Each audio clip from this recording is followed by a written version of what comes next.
Hello everyone, welcome back to my YouTube channel. हम पढ़ रहे हैं essential of repertorization by professor doctor Shashikant Tiwari. और इसमें हम कवर कर चुके हैं what is repertory, need of repertory, uses of repertory, limitations of repertory, different types of repertory, and already we covered early time repertories. Now we are studying middle time repertories. So middle time repertories start करने से पहले अगर आपको early रिपर्ट्रीज में कोई doubt है, कहीं पर कोई कंफ्यूजन है, तो आप कमेंट सेक्शन में पूछ सकते हैं। और आप में से कुछ लोगों को दिक्कत थी कि कैमरा स्टेबल नहीं था, तो लेक्चर लेने में थोड़ी प्रॉब्लम हो रही थी, तो मैंने जुगाड़ करके कैमरा स्टेबल कर लिया है। अब आपको उतनी दिक्कत नहीं होगी। सो मिडिल टाइम रिपर्ट्रीज स्टार्ट करते हैं। तो हमने पढ़ा था कि अर्ली रिपर्ट्रीज क्या थी। अर्ली रिपर्ट्रीज का जो एरा था वो कहाँ से स्टार्ट हुआ था? वो स्टार्ट हुआ था 1832 से। 1832 में हमारी सबसे पहली रिपर्ट्री आई थी। अगर वैसे देखें तो 1805 में हमारी पहली रिपर्ट्री आई थी, फ्रेगमेंटा डिवेरिवस मेडिकामेंटोरम साइविन सैनो पॉजिटिविस कॉर्पेरो ह्यूमैनो ऑब्जर्वेटिव्स। तो वो हमारी फर्स्ट रिपर्टी थी हैनीमन सर की। उसके बाद जो हमने पढ़ी मॉर्निंगसन सर की थी, वो थी हमारी एंटीसोरिक। उसके बाद नॉट एंटीसोरिक, रिलेटिव किनशिप, उसके बाद BTPP, Jahr repertory, Hull Jahr repertory, Lippe's repertory, father Muller's repertory, and last में हमने पढ़ी कॉनकॉर्डेंस रिपर्ट्री, जिसमें जेंट्रिक रिपर्ट्री, और एंड हुआ हमारा एरा नर रिपर्ट्री। तो अर्ली रिपर्ट्रीज का जो एरा था वो कब स्टार्ट हुआ था? With the publication of antipsoric repertory, that is 1832, till the publication of नर रिपर्ट्री। नर रिपर्ट्री तक हमारा अर्ली टाइम रिपर्ट्रीज वाला एरा था। और नर रिपर्ट्री कब आई थी? हमने याद किया था, जेंट्री रिपर्ट्री आई थी 1819 में, प्लस उसके 6 वॉल्यूम्स, तो 1896 में हमारी आई थी नर रिपर्ट्री। अब हम पढ़ रहे हैं मिडिल टाइम रिपर्ट्रीज। ड्यूरेशन क्या है मिडिल टाइम रिपर्ट्रीज का, और कब से स्टार्ट हुई, कब से एंड हुई, ये हम देखेंगे। तो सबसे पहले हमें याद रखना है कि जो मिडिल टाइम रिपर्ट्री है वो with the publication of Kent repertory start हुआ। मतलब नर रिपर्ट्री हमारी जो रिपर्ट्री थी वो अर्ली टाइम रिपर्ट्री की थी। फिर उसके बाद 1897 में हमारी कैंट रिपर्ट्री आई, और तब से हमारा मिडिल टाइम रिपर्ट्री का जो एरा था वो स्टार्ट हुआ 1897 से। एंड हुआ with the publication of synthetic repertory, मतलब 1932 में। 1897 से 1932 तक हमारा मिडिल टाइम रिपर्ट्री का जो एरा था वो चला। 1897 में आई थी कैंट रिपर्ट्री, कैंट रिपर्ट्री से ये शुरू हुआ और ये ख़त्म हुआ हमारा 1932 में with the publication of synthetic repertory. तो इसमें हमारे बहुत सारे वर्क्स देखने को मिले, जैसे कैंट का वर्क, बोगर का वर्क, क्लार्क का वर्क, ये सारे हमें देखने को मिले। अब जो एरा है मिडिल टाइम रिपर्ट्री का, जो एरा है उसे हम कहते थे, this era of repertory is called golden period of repertory. Middle time repertory को हमने बोला, क्या बोला? गोल्डन पीरियड ऑफ रिपर्ट्री बोला, जो 1897 से 1982 तक चला। 1897 with the publication of Kent repertory and ends with the publication of synthetic repertory in 1892। So repertory of लिखा है इसमें, begin with the publication of repertory of homeopathic materia medica by Kent, repertory of homeopathic materia medica by Kent, और last till the publication of synthetic repertory, synthetic repertory तक चला। उसके बाद अब हमारे जेम्स टायलर कैंट के बारे में बताया हमने। जब सिंथेटिक रिपर्ट्री पढ़ी थी, और जब हमने सिस्टमिक रिपर्ट्री पढ़ी थी, systemic alphabetic repertory, that is repertory of antipsoric medicine, BTPP पढ़ी थी, तो हमने उससे पहले बोर्निंगसन का लाइफ हिस्ट्री वगैरह देखा था। अब हम देख रहे हैं जेम्स टायलर कैंट का। तो Kent's life history. Kent was born on March 31, 1849 in Woodhull. Woodhull में कैंट कैंट का जो जन्म हुआ था वो बुढ़ल में हुआ था 31 मार्च 1849 में, न्यूयॉर्क में। He graduated from eclectic medical institute of Cincinnati and started practice in Saint Louis as an eclectic physician. तो उन्होंने क्या किया? उन्होंने ग्रेजुएशन किया कहाँ से? Eclectic medical institute of Cincinnati. Cincinnati में एक मेडिकल इंस्टीट्यूट था एक्लेक्टिक, वहाँ से, और वहीं प्रैक्टिस किया। कहाँ? एंड स्टार्टेड प्रैक्टिस, और सेंट ल्यूइस में जाके उन्होंने प्रैक्टिस करना शुरू कर दिया as a eclectic physician. He became interested in homeopathy in 1878। अब ये मेन इंपॉर्टेंट है, हमें याद रखना है, मार्च 31, 1849 में उनका बुढ़ल में न्यूयॉर्क में जन्म हुआ। वो eclectic medical institute of Cincinnati से पढ़े थे, ग्रेजुएशन की, फिर उन्होंने as a eclectic physician practice की सेंट लुइस में। उसके बाद 1878 में उनको इंटरेस्ट आया किसमें? होम्योपैथी में। When his wife illness failed to respond either to eclectic or allopathic treatment as was cured by the homeopath. जब उनकी जो वाइफ थी, जो बीमार थी, और जो एक्लेक्टिक और एलोपैथिक ट्रीटमेंट से जब वो ट्रीटमेंट दे रहे थे तो वो उनसे उससे रिस्पॉन्ड तो कर रही थी, पर धीरे धीरे वो रिस्पॉन्ड करना बंद कर गई। फिर और वो ठीक नहीं हो पा रही थी, मतलब एलोपैथी और एक्लेक्टिक जो मेडिसिन थी जब वो फेल हो गई और उन्हें एक होम्योपैथ ने क्योर किया तो उनका इंटरेस्ट आया कि होम्योपैथी इज़ गुड। तो वो उसकी तरफ थोड़ा उत्सुक हुए कि ऐसा क्या है साइंस में। Kent begin practice with low potency but he was not satisfied. फिर कैंट ने थोड़ा बहुत होम्योपैथी पढ़ना स्टार्ट किया, उन्होंने 30 पोटेंसी से लो पोटेंसी से शुरू किया पर वो सेटिस्फाई नहीं हुए। Later he resolve to test the 30 potency to see if there was any medicine present. फिर उन्होंने 30 पोटेंसी आजमा के देखी कि कोई मेडिसिन होती भी है इसमें या नहीं। He prepared with his own hands, उन्होंने अपने हाथ से 30 पोटेंसी पोडोफाइलम की प्रिपेयर की according to centesimal scale, centesimal scale में जैसे बताया है वैसे, after the method of Hahnemann method के बाद। One day a child was brought in to his clinic in emergency. एक दिन एक बच्चा इमरजेंसी में उनके क्लिनिक में आता है, मतलब इमरजेंसी सिचुएशन में उनके क्लिनिक में आता है। And it appear that the child would not live long, और ऐसा लगता है कि उसकी हालत बहुत ख़राब है और वो अब आगे नहीं जिएगा।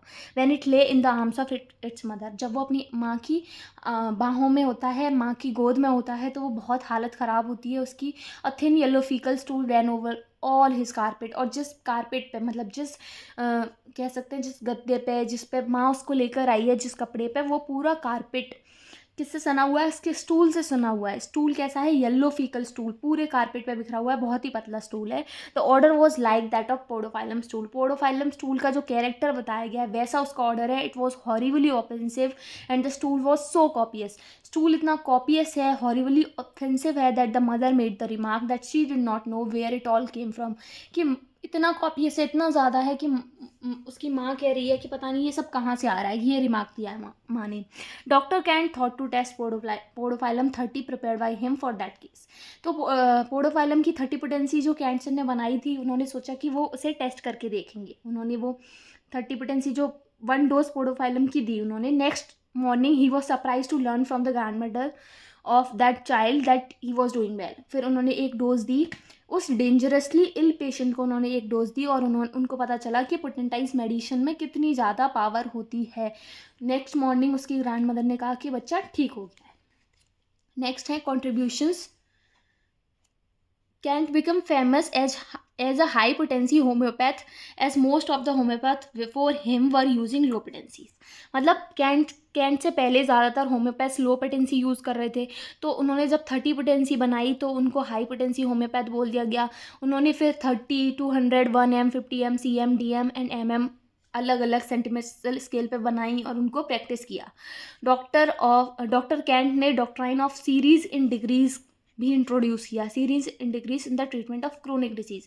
क्रोनिक डिसीज़ में उन्होंने बताया कि सीरीज इन डिग्रीज हम यूज़ कर सकते हैं। क्या था, he found that 1 potency was not sufficient for chronic cases.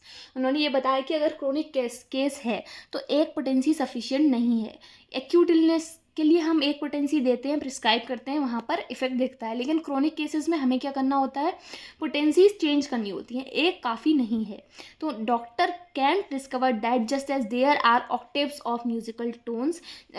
तो डॉक्टर कैंट ने ये डिस्कवरी की, जैसे क्या होता है संगीत में 8 सुर होते हैं, सा रे ग म प ध नि सा, जैसे ऑक्टेव्स होते हैं म्यूजिकल टोन्स के, वैसे ही क्या करना है हमें, जो पोटेंसीज हैं उनको अलग अलग प्लेन पे देना है। These planes correspond to the similar remedy. तो मतलब सेम रेमेडी की अलग अलग पोटेंसीज हमें देनी है, जैसे 30, 200, 1M, 10M, 50M, CM, DM, MM ऐसे। तो उन्होंने he found that when the action of 30 potency is completed, जब 30 पोटेंसी का एक्शन एक कंप्लीट हो जाता है पेशेंट पे, तो पेशेंट को 200 पोटेंसी की ज़रूरत होती है, और जब 200 का एग्जॉस्ट हो जाता है तो 1M पोटेंसी की, और ऐसे ही हाइएस्ट पोटेंसी तक जाकर पेशेंट क्योर हो जाता है। मतलब 30 पोटेंसी हमने दी, समवट एक्सटेंड उसने अपना किया, और फिर वो जाकर एक सेचुरेशन स्टेट पे आ गई कि फर्दर चेंज हमें नहीं दिख रहा। तो हमने क्या किया, हमने उसे 200 पोटेंसी दी, फर्दर चेंजेस नहीं हो रहे, 1M दी, 10M, 50M, CM, DM, MM ऐसे करके, और उसी बीच में पेशेंट क्योर हो जाता है। Doctor Kent also discovered the law of vital action और रिएक्शन। डॉक्टर कैंट ने लॉ ऑफ वाइटल एक्शन और रिएक्शन की भी डिस्कवरी की। Dr. Ken felt that if there was relief without homeopathic aggravation, the chronic sickness was only superficially affected and would require a deeper acting remedy to remove the vital disorder.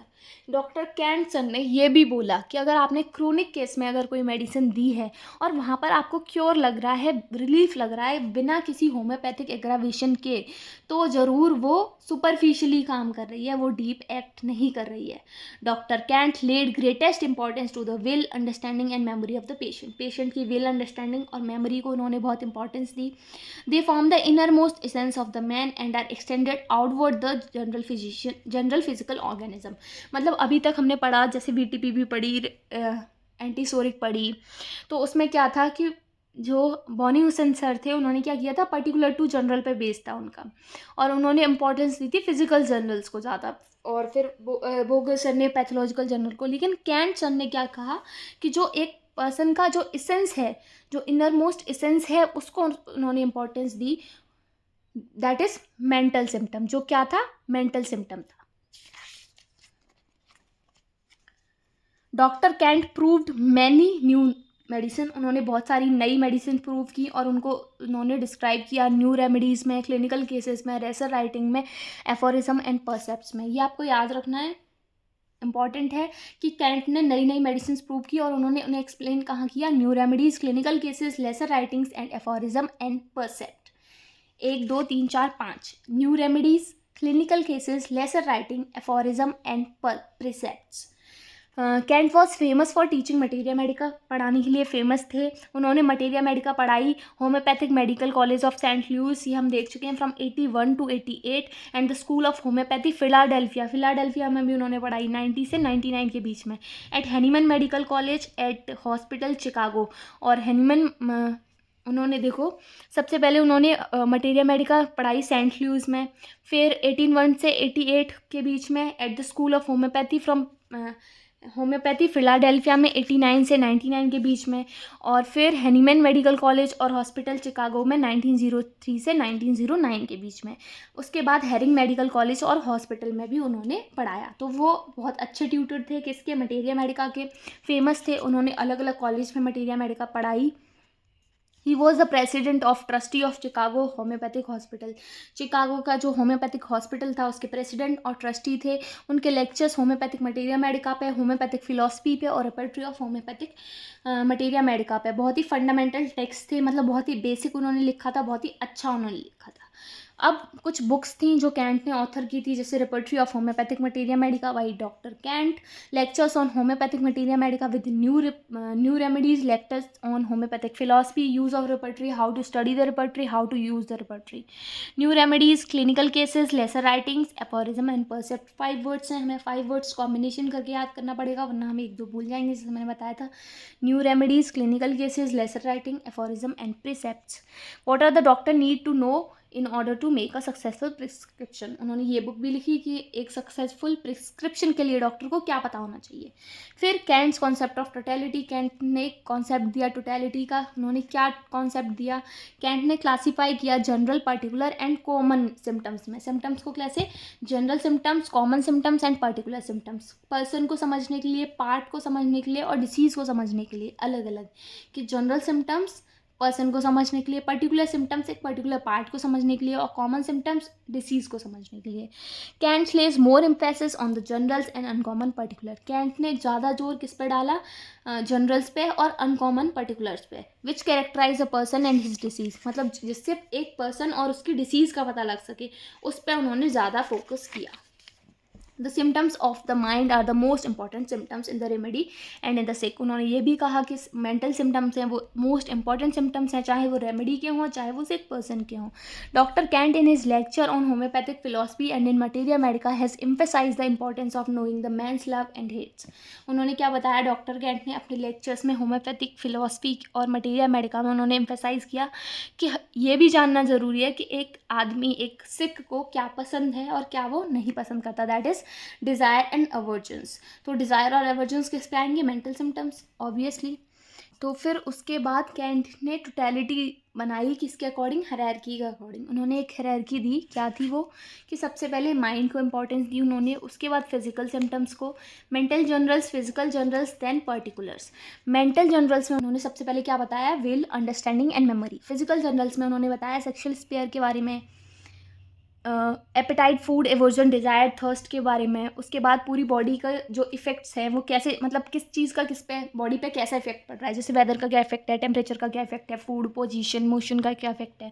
फिर उन्होंने symptoms of special senses को importance दी। उसके बाद उन्होंने particulars को importance दी। उन्होंने कहा कि जो ऐसे सिम्टम्स जिनको एक्सप्लेन नहीं किया जा सकता या फिर जिनकी क्लियर मोडालिटीज़ थी वो कैरेक्टरिस्टिक होते हैं, वो पर्टिकुलर सिम्टम्स होते हैं। उन्होंने कहा जो कॉमन सिम्टम्स होते हैं उनकी इंपॉर्टेंस बहुत कम होती है, पर अगर वो एब्सेंट हैं तो वो इंपॉर्टेंट हो जाते हैं। If generals are marked they should be given all importance. अगर मार्क्ड जनरल्स हैं, जनरल्स क्या होते हैं, थर्स्ट, एपेटाइट, ये, तो अगर जनरल्स मार्क्ड हैं, एक प्रोमिनेंट जनरल है कोई, तो उसकी सबसे ज़्यादा इंपॉर्टेंस होती है। फिर उन्होंने बोला कि हमें क्या करना चाहिए, learn to omit the useless particular. जो यूजलेस पर्टिकुलर्स हैं उनको हटाना सीखना चाहिए, द कॉमन पर्टिकुलर्स को हटाना चाहिए। The common particulars are generally worthless. जो कॉमन है वो कैसे हैं, वर्थलेस है, उनकी कुछ भी वैल्यू नहीं है।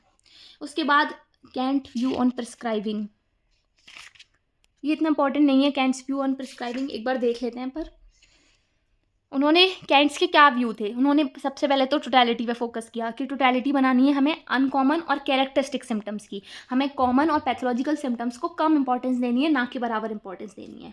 तो उनके क्या व्यूज़ थे, उन्होंने बोला success of prescribing depends on the view taken on the totality of symptoms. सबसे पहले टोटलिटी पर डिपेंड करता है कि क्या कैसे हम प्रिस्क्राइब कर रहे हैं। तो हमें सबसे पहले टोटलिटी होनी चाहिए हमारे पास। अगर हमारे पास टोटलिटी अच्छी होगी तो हमें प्रिस्क्रिप्शन में मार्क्ड सक्सेस मिलेगी। फिर उन्होंने बोला to view the totality so that the most similar remedy will appear to the mind is the aim of the all healing artist. As the view varies so varies the success. कि हमें क्या करना है, हमें totality को फिर देखना है और उसमें से जो फालतू चीज़ें वो हटाकर मोस्ट सिमिलर रेमेडी निकालनी है हमें। फिर उसके बाद भाई first fixing in mind what symptoms are common then it will be easy to discover what symptoms are common. हमें अनकॉमन, उन्होंने कहा कि हम सबसे पहले ये देख लेंगे कि कॉमन सिम्टम्स क्या है। कॉमन सिम्टम्स अगर हम ढूंढ लेंगे तो अनकॉमन क्या है, पिक्यूलियर क्या है, स्ट्रेंज क्या है, वो हमें पता चल जाएंगे।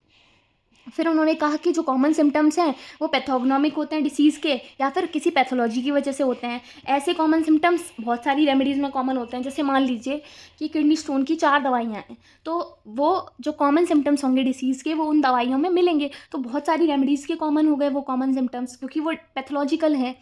तो जैसे कॉन्स्टिपेशन हो गया, नोजिया हो गया, इरिटेबिलिटी हो गई, delirium, weeping, weakness, trembling, chill, fever, sweat, तो ये कॉमन है। ठीक है। फिर उन्होंने बोला ऐसे symptoms when such symptoms have taken their place in any given case it will be seen at once that what remains must be uncommon.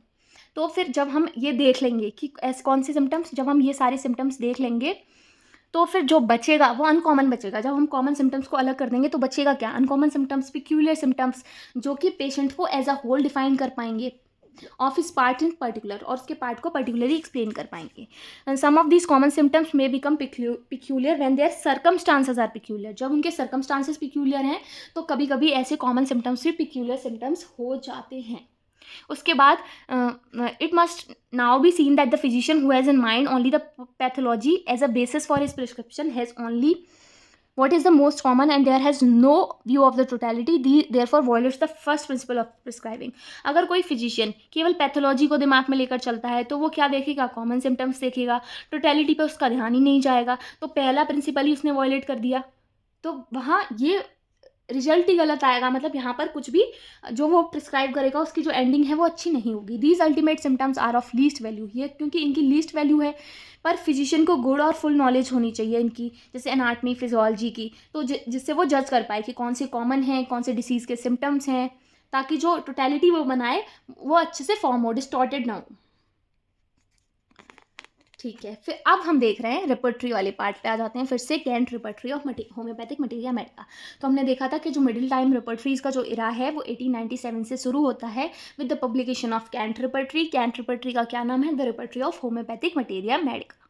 Doctor J.T. Kent इसके ऑथर हैं। ये मोस्ट पॉपुलर रिपर्टरी थी 19th and 20th century की।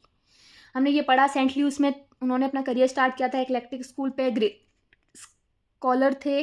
1878 में जब उनकी wife बीमार पड़ी तो उसके बाद वो होम्योपैथी में कन्वर्ट हुए। उससे पहले वो एक्लेक्टिक फिजिशियन थे, ट्रू स्टूडेंट थे हनीमैन सर के, हनीमैन्स ऑर्गेनॉन के ट्रू स्टूडेंट थे। वो टीचर भी थे एज वेल एज प्रैक्टिशनर भी थे। बहुत हार्ड वर्क किया उन्होंने, ये सब हम देख चुके हैं। फिर उसके बाद during his time repertories of वॉनिंगटन and Lippe are commonly use for working out cases. अब कैंट रिपोर्टरी जब पब्लिश हुई उससे पहले वॉनिंगटन की और लिप्पेज रिपोर्टरी पब्लिश हो गई थी। उसके अलावा Wigler's diary, Minton disease of women and Charles repertory थी। तो उन्होंने रेफरेंस कहाँ से लिया? वॉनिंगटन के वर्क से, लिप्पेज वर्क से, झार रिपोर्टरी से, विगलर्स डायरी से and Minton's disease of women से। तो Lippe's repertory, Jahr repertory, Minton's uterus, Minton's disease of organs या वुमेन और विगलर्स डायरी, तो ये उसके सोर्सेज, ये उनके सोर्सेज थे। उसके अलावा एक जो इंपॉर्टेंट सोर्स था वो लिप्पे था, but he was not satisfied with the rubrics in the number of medicine use. पर वो सेटिस्फाई नहीं थे, उन्होंने लिप्पे को एज अ रेफरेंस तो लिया पर उसके नंबर ऑफ मेडिसिन और रूब्रिक्स से वो सेटिस्फाई नहीं थे। तो उन्होंने अपनी रिपोर्टरी पब्लिश की 1897 में, जिसमें बहुत large number of rubrics and large number of medicine थे। तो नंबर ऑफ मेडिसिन थे कैंट रिपोर्टरी में 648। तो in Kent repertory there are 648 drugs. Kent repertory में हमारे 648 ड्रग्स थे। Wait a second, yes. So आपको एक नंबर याद रखना है, 4648। 4648। अब जो 464 है ये है हमारी पीपीसीआर के नंबर ऑफ ड्रग्स, और जो 648 हैं वो हैं हमारे कैंट्स रिपोर्टरी के ड्रग। और बाकी बीटीपीवी के हम देख चुके हैं, कितने थे? 362 टोटल। तो 464 हमारे हैं बीवीसीआर के, बीवीसीआर, और कैंट रिपोर्टरी में कितने? 648। तो अगर आपने 4648 याद रख लिया तो हम ये अच्छे से याद रख पाएंगे कि बीवीसीआर में नंबर ऑफ ड्रग्स कितने थे और कैंट रिपोर्टरी में नंबर ऑफ ड्रग्स कितने थे। तो ये इजी हो जाएगा, वरना हमको कन्फ्यूजन रहेगी हमेशा कि बीवीसीआर में कितने थे, कैंट में कितने थे।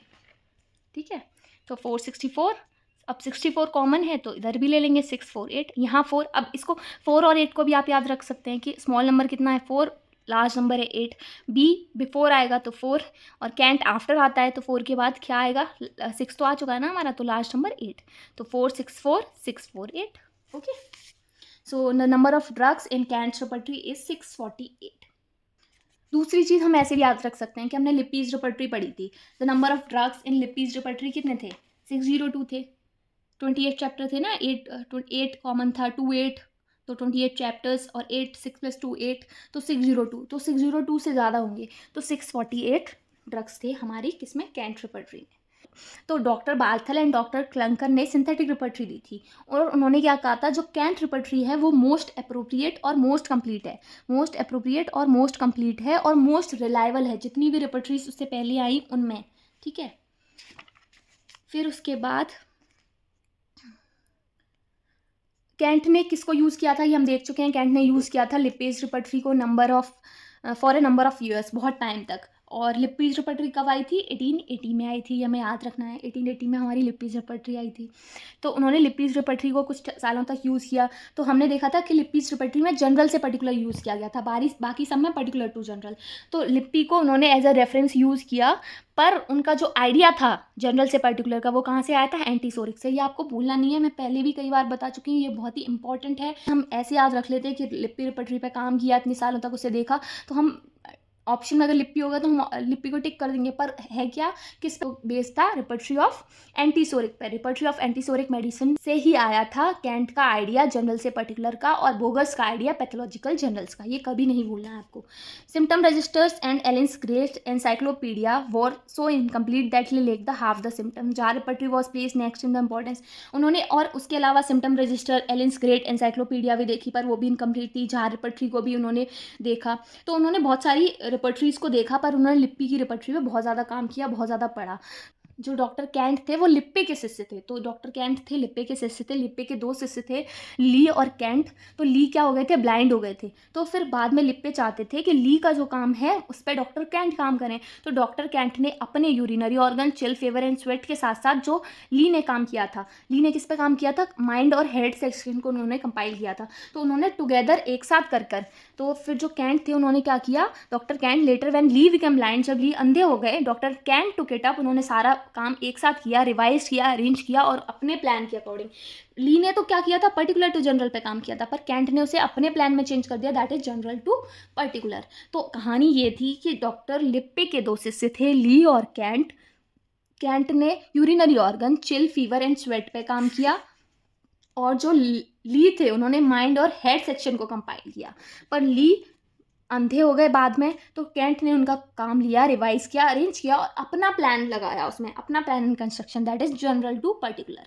The plan that doctor Kent followed वो चीफली दैट ऑफ लिप्पे। जो प्लान उन्होंने यूज़ किया वो लिप्पे का था, पर उनको आइडिया कहाँ से आया था, एंटीसोरिक से, ये हमें याद रखना है, which was outlined in Lippe's handbook of characteristic. ठीक है, after the completion of work doctor Kent started using it for his own purpose. जब उन्होंने अपना काम कंप्लीट किया तो उन्होंने खुद यूज़ करना शुरू कर दिया उसे। Dr. Kent expressed the difficulty of publishing it on the account of exorbitant cost. Cost बहुत ज़्यादा थी तो उन्होंने पब्लिश करने में दिक्कत हुई। बाद में किम्बेल, थर्स्टन एंड बीगलर ने उनकी हेल्प करी ताकि उनको बहुत सारे सब्सक्राइबर मिल सकें उनके पब्लिकेशन को जस्टिफाई करने के लिए, और वो पार्ट बाई पार्ट पब्लिश हुई। हमने देखा जो फर्स्ट एडिशन था वो 1897 में आया था। अब उसका जो सेकंड एडिशन आया था कैंट रिपर्टी का वो 1908 में आया था। तो फर्स्ट एडिशन आया था 1897 में, सेकंड एडिशन आया था 1908 में, थर्ड एडिशन आया था 1924 में। अब हमें सारे एडिशन भी याद रखने हैं, उनके पब्लिशर भी। तो जो फर्स्ट और सेकंड एडिशन आया था, फर्स्ट एडिशन 1897 में और सेकंड एडिशन 1908 में, तो वो पब्लिश किया था बोरिक एंड टेफल ने। Boericke and Tafel, first and second was published by Boericke and Tafel. Third edition आया था 1924 में, किसने पब्लिश किया था, पैग ने। हम याद रखेंगे इसे थर्ड एडिशन को PEG, पैग से, P फॉर पग, E फॉर ईथर्ट, G फॉर ग्लैडविन। तो ग्लैडविन, पग, ईथर्ट एंड ग्लैडविन, पग, ईथर्ट एंड ग्लैडविन, PEG, पैग से याद रखेंगे हम। P फॉर पग, G फॉर ग्लैडविन और E फॉर ईथर्ट। तो इन तीनों ने पब्लिश किया था कौन सा एडिशन, थर्ड एडिशन। उसके बाद कैंट का फोर्थ एडिशन आया था। हम डॉक्टर कैंट का थर्ड एडिशन तो हम पढ़ चुके, third edition of his repertory which was published in 1924 by Ehrhart and Karl in Chicago. ठीक है, अब हमें एक और चीज़ याद रखनी है कि कैंट की मौत हो गई थी 1916 में, थर्ड एडिशन आया था 1924 में। बाकी के जो दो एडिशन आए थे वो 1897 और 1908 में आए थे, first and second edition by Boericke and Tafel publish किया था। तो वो तो कैंट सर की मौत से पहले आ गए थे, इसलिए वो कैंट के अलाइव वाले एडिशन थे, खुद कैंटियन एडिशन थे।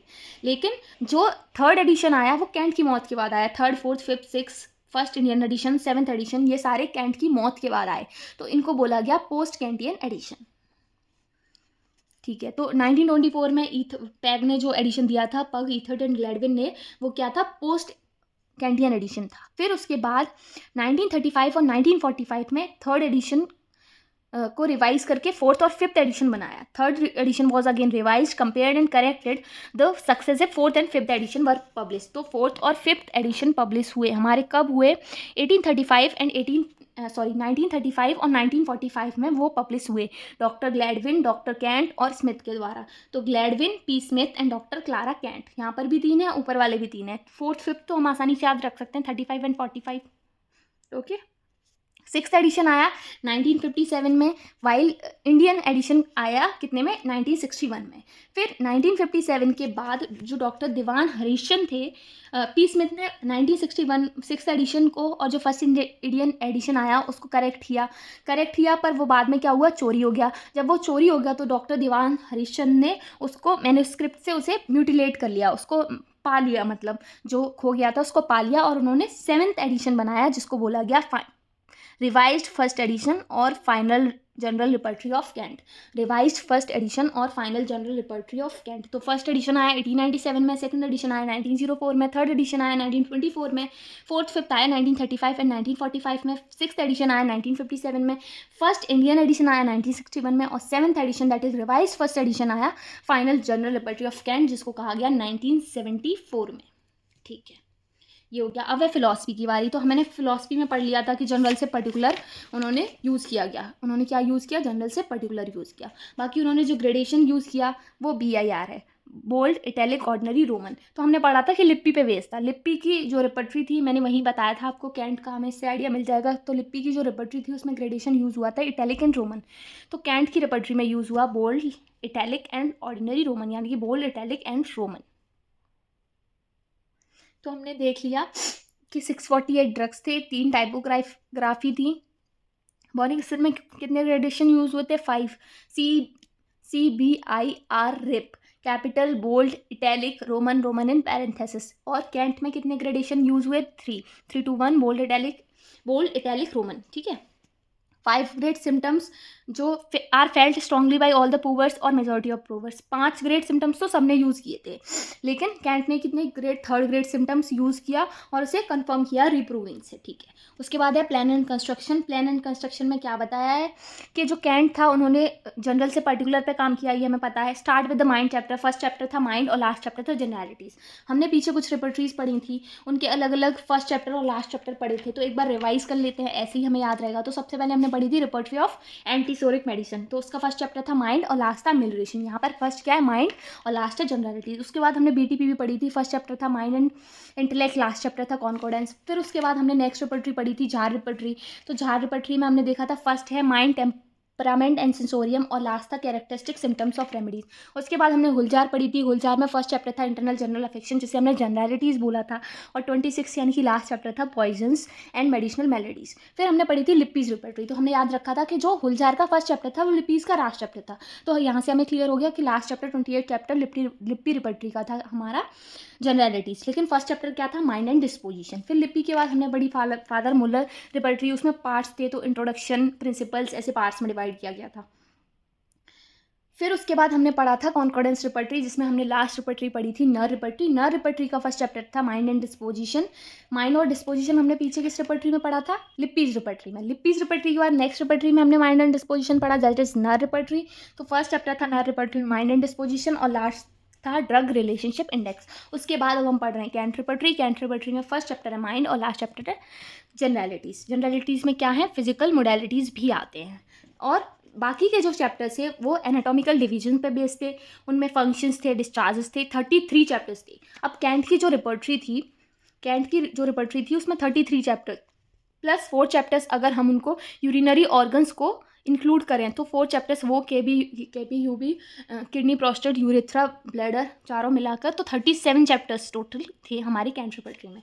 तो अगर हमसे पूछा जाता है number of chapters in Kent repertory, that is 33। Number of chapters in Kent repertory including urinary organs is 37 chapters. ठीक है। 5 डिविजन्स थे एनाटॉमिकल पार्ट को, head, throat, external throat, chest, back, abdomen, rectum. अब इसके चैप्टर्स क्या थे? Mind, vertigo, वहाँ पर हमने क्या पढ़ा था? माइंड एंड इंटेलेक्ट BTPP में। फिर उसके बाद पार्ट्स ऑफ बॉडी था, उसको फर्दर डिवाइड किया गया था। यहाँ क्या है?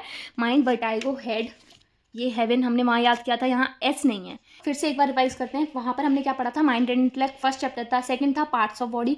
पार्ट्स ऑफ बॉडी हमारा head, external head, internal head, ऐसे शुरू था। उसमें हमने हेवेंस पढ़ा था, यहाँ हम हेवन पढ़ेंगे।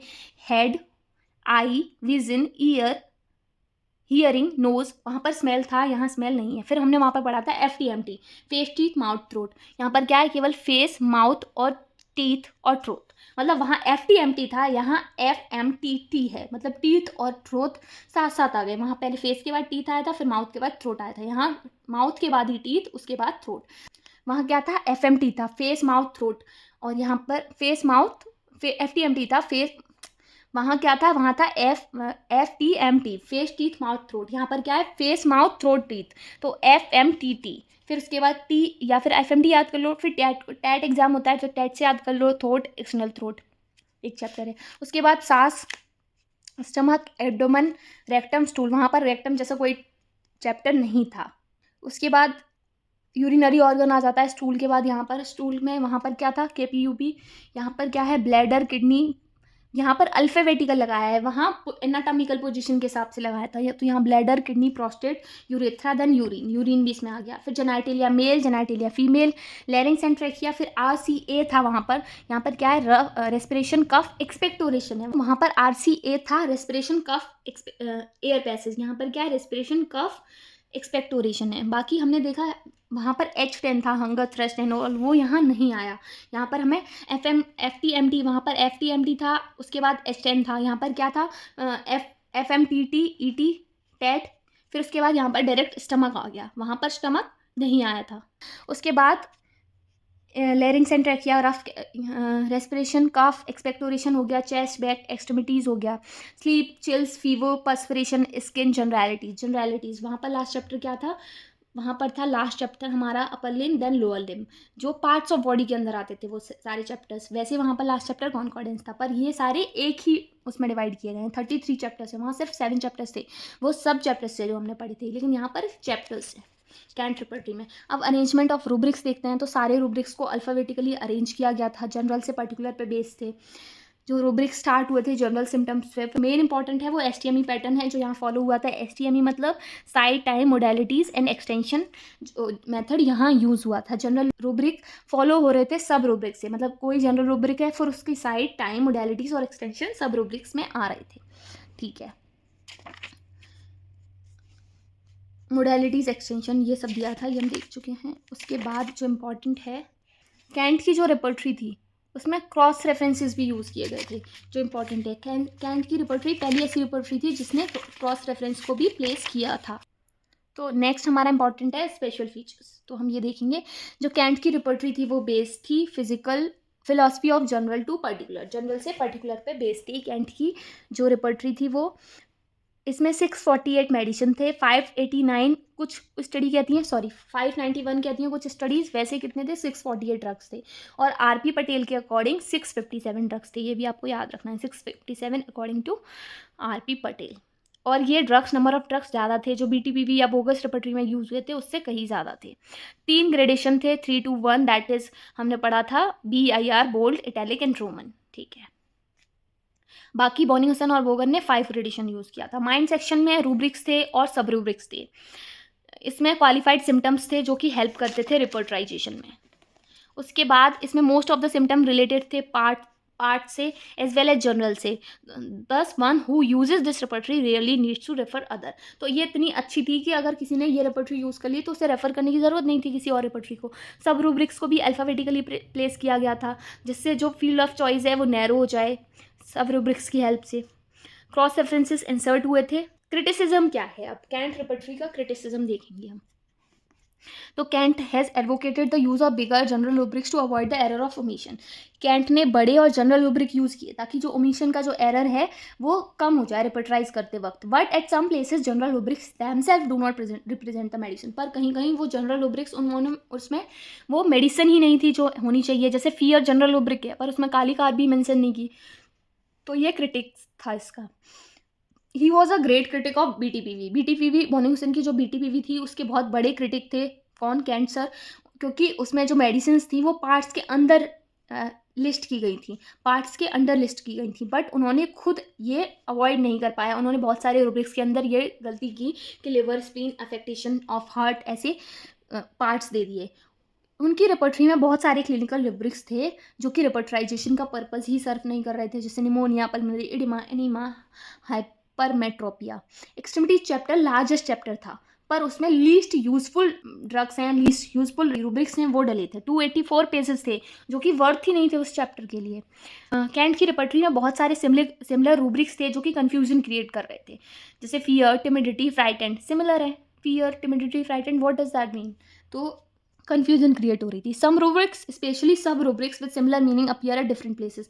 अलग अलग जगह पर एक जैसे सिमिलर रूब्रिक्स दिखाई दे रहे थे, जैसे delusion well he thinks, irritability send the doctor home says not think, obstinate declares there is nothing the matter with him. तो बात तो एक ही है, डॉक्टर को घर भेज दिया या फिर ये बोल रही है कि उसके साथ कुछ भी नहीं हुआ है। Dislike opposite sex, indifference to religious, horror of opposite sex, women aversion to, same rubrics है ना सब रूब्रिक्स।